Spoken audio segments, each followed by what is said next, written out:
Hello everyone, welcome back to Himlata's lifestyle. सर्वप्रथम सगळ्यांना नमस्कार आणि आणखी एका भागात आपले खूप खूप स्वागत आहे। आजचा दिवस तुम्हाला खूप छान आनंदाचा आणि आरोग्यदायी जावो हीच बाप्पाच्या चरणी प्रार्थना। तर आज आपण बघणार आहोत एक रेसिपी, ती पण आहे सँडविचची। तर सँडविचची रेसिपी तर आपण सगळेच बनवतो, पण जर आपल्याला मुलांना, लहान मुलांना जर टिफिनमध्ये काही द्यायचं असेल झटपट आणि हेल्दी असं काही द्यायचं असेल तर हे सँडविच खूप चांगले आहेत। याच्यामध्ये काही जास्तीचं टाकणार नाही आहे मी, चीज हे ते वगैरे काहीच नाही आहे, तर अगदी चांगले आहे आणि लवकरात लवकर तुम्ही करू शकता असे हे सँडविच आहे। तर सगळ्यात प्रथम मी सगळं गाजर किसून घेतला, त्याच्यानंतर 2 बटाटे मी बॉईल करून किसून घेतले आहे, त्यानंतर लसणाच्या काही कळ्या मी थोड्या अशा क्रश करून घेतले आहे आणि कोथिंबीर सुद्धा धुवून छान बारीक बारीक चिरून घेतलेली आहे। त्याने छान आपल्याला असं कलर येतो सँडविचला। आणि चिली फ्लेक्स लागेल आपल्याला आणि लिंबाचा रस लागेल थोडासा, मीठ चवीपुरतं।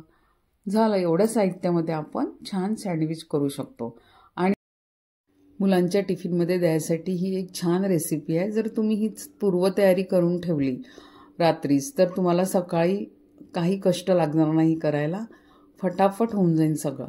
तर आपण आता एका बाउलमध्ये किसलेला बटाटा घेतला, त्यानंतर गाजर, लसण, कोथिंबीर, मीठ, चिली फ्लेक्स आणि थोडा लिंबाचा रस टाकून हे सगळं मिश्रण एकजीव करून घेऊ आपण।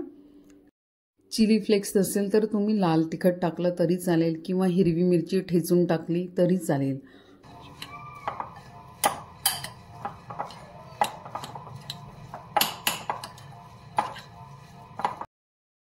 असं आपलं मिश्रण एकजीव झालेलं आहे, छान मिक्स करून घेतलेलं आहे। आणि आता आपण घेणार आहोत ब्रेड आणि थोडं सॉस घेणार आहोत आणि बटरचा वापर नाही करणार आहे मी, तर आपलं साजूक तूप घेऊ आणि हे आपण जे पिझ्झा वगैरे आणतो त्याच्यासोबत आपल्याला येतं ऑरिगॅनो असं पाऊचमध्ये येतं, ते 1 पाऊच आपण टाकलेला आहे याच्यामध्ये आणि परत ते सगळं मिक्स करून घेतलं आणि 4 ब्रेडचे स्लाइस घेतलेले आहे आणि त्यावरती एका स्लाइसवर मी सगळं टोमॅटो सॉस लावणार आहे आणि दुसऱ्या याच्यावरती हे सगळं मिश्रण लावणार आहे आणि आपण हे छान तव्यावरती शेकून घेऊया। आता लहान मुलं गाजर खायला पाहत नाही, त्यामुळं मी असं ऑप्शन शोधून काढलं की आपण यामध्ये जर किसून टाकला गाजर तर मुलं छान आवडीने खातील।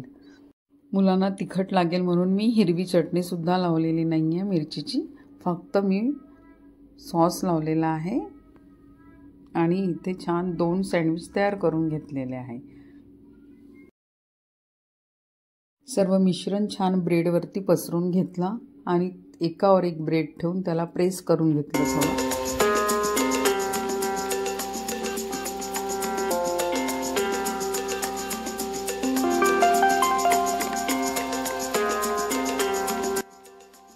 छान साजूक तूप टाकला आणि दोन्ही बाजूनी छान असं सोनेरी कलर येईपर्यंत शेकून घेतले आणि तयार झाले आपले सँडविच। अगदी कमी वेळेत आणि थोड्या साहित्यापासून आपल्याला हे सँडविच बनवता येतात। तर तुम्ही नक्की ट्राय करून बघा आणि मला नक्की सांगा की कसे केले तुम्ही, कसे वाटले तुम्हाला।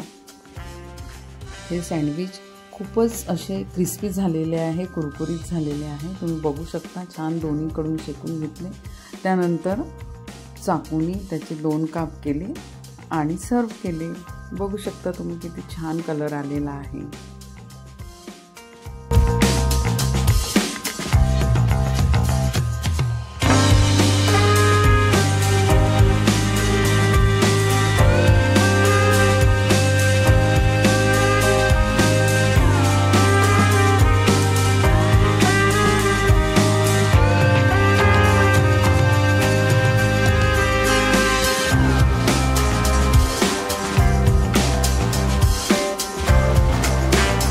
आपण अशी झटपट तयार होणारी दुसरी रेसिपी बघणार आहोत, ती पण जे आपलं जे साहित्य उरलेलं होतं त्या साहित्यापासूनच आपण बनवणार आहोत। तर आपण पराठा बनवणार आहोत त्याचा। तर त्यासाठी लागणारं साहित्य आपल्याला गव्हाचं पीठ आणि थोडं मी ज्वारीचं पीठ घेतलं, कारण ज्वारी भाकरी लहान मुलं खायला नाही बघत, त्यामुळं थोडंसं ज्वारीचं पीठसुद्धा घेतलं आणि थोडा ओवा असा हातावरती क्रश करून घेतला, थोडं मीठ टाकलं आहे तिखट टाकलं, थोडी हळद टाकली, थोडं धने पावडर टाकलं 1 चम्मच आणि त्यानंतर आपण थोडं तेल टाकलं आहे. त्यानंतर गोडलिंबाचा पाला आपण थोडा टाकणार आहोत. गोडलिंब थोडं असंच हाताने मी थोडे त्याचे बारीक तुकडे करून घेतले आणि ते टाकले. त्याच्यानंतर आपण टाकणार आहोत कोथिंबीर आणि मीठ आणि सगळं मिश्रण मिक्स करून घेऊया. त्यानंतर आता थोडं थोडं पाणी टाकून आपण छान कणिक भिजवून घेऊया. थोडं थोडं पाणी टाकून जर आपण कणिक भिजवली तर कणिक सैल होणार नाही आणि छान गोळा तयार होईल. आपण पोळीसाठी जशी कणिक भिजवतो त्याच प्रमाणात तशीच आपल्याला कणिक भिजवून घ्यायची आहे. आणि बघा गोळा तयार झालेला आहे. आता या गोळ्याला 5 मिनटं आपण असंच छान झाकून ठेवूया आणि त्यानंतर आपण पराठे तयार करायला घेऊया. तर 5 मिनटं झालेले आहे. परत मी थोडं पाणी टाकून याला मळून घेतलेलं आहे, थोडं नरम करून घेतलं आणि आता आपण तयार करू याचे पराठे. सँडविचसाठी जे आपण बॅटर तयार केलेलं होतं तेच आपण घेतलेलं आहे. गाजर आणि आलू छान किसून घेतलेला आहे आणि तुम्ही बघितलंच आहे की काय काय टाकलं त्यामध्ये. आणि याचे छान अशी गोळे तयार करून घेतलेले आहे. 2 आलूचे आपल्याला 5 तरी पराठे होतील. तर मी आधी गोळे तयार करून घेतले आणि मग पटापट मी पराठे तयार करून घेतले. हे पराठे तुम्ही 2 प्रकारांनी करू शकता. एकतर जसे मी आता बनवित आहे, जसं आपण पुरणाची पोळी करतो त्याचप्रमाणे आपल्याला हा पराठा करायचा आहे. तशी छान पारी करून घेतली मी आणि त्यामध्ये तो गोळा भरला आणि पुरण जसं आपण भरतो तसं भरूनच मग तो पराठा लाटला.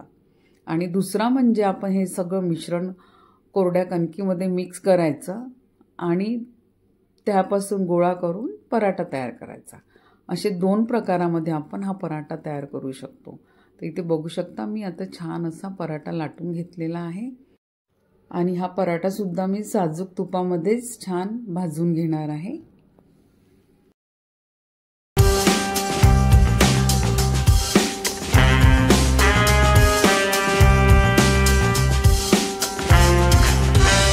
पराठा छान दोन्ही बाजूनी साजूक तूप टाकून शेकून घेतला आहे.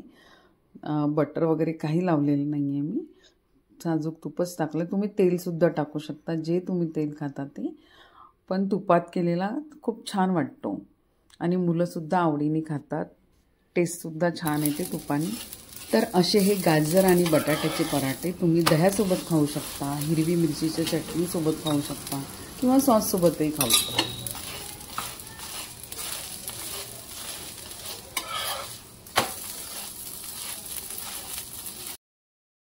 मैत्रिणींनो, आजच्या ह्या दोन्ही रेसिपी आपल्याला कशा वाटल्या मला नक्की कळवा आणि व्हिडिओ आवडल्या असल्यास लाईक करा, शेअर करा आणि सबस्क्राईब करायला विसरू नका.